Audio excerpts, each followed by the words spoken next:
Are you somebody who looks in the mirror and thinks that they're smaller than they actually are? And then when somebody takes a picture of them, they look so much bigger than they are. And they're like, wait a minute, that's weird. I thought I was a lot smaller than that. I must have body dysmorphia. That was me. I want to talk about, while I cut my bangs, how I figured out that I actually don't have body dysmorphia. I have body positivity. Side note, look at these cute kiss nails my son helped me pick out at Target. If I can find them on the TikTok shop, I'll link them down below. Oh, wish me luck.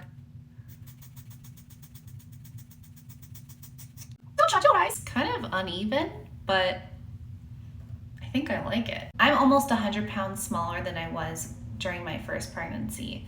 I'm 53 pounds less than I was 4.5 months ago, and I'm not really able to see a difference between 4.5 months ago and now. I can see a difference between me and like a few years ago before I got pregnant with my second son.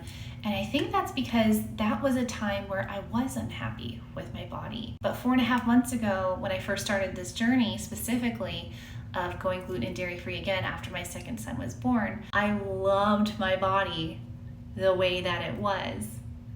And I love my body now. So when I look in the mirror, I don't really see a difference. You know, like when you take a picture and you stretch it out and make it thinner and longer, like I think that's what we expect to see when we look in the mirror when we lose weight, but it's not. It's more like when you take the corner of a picture and drag it down and make it a little bit smaller, like a shrinky dink, like that's what happens. You still have the same body shape. You still have the same body.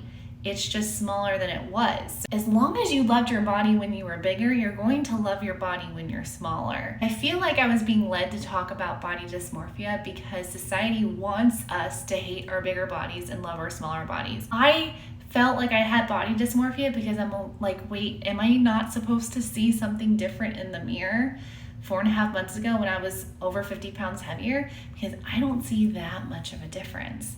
And it's because of that I thought I had body dysmorphia when actually I've had body positivity this whole time. I want to be very clear, body dysmorphia is a real thing that people suffer from, and it can be very debilitating, and this is not about that. I have a negative relationship with my chin fat. Even though I've taken magnesium and I had significant reduction in my chin fat since I've been taking that, even though I've been using a microcurrent tool, which is like a vibrating gua sha, I still have a negative relationship with my chin. So no matter what angle I am at, I usually am unhappy with my chin. Even though I can see that it is smaller, it still looks large to me. Because I have a negative relationship with that internally, that's all I'm gonna see on the outside.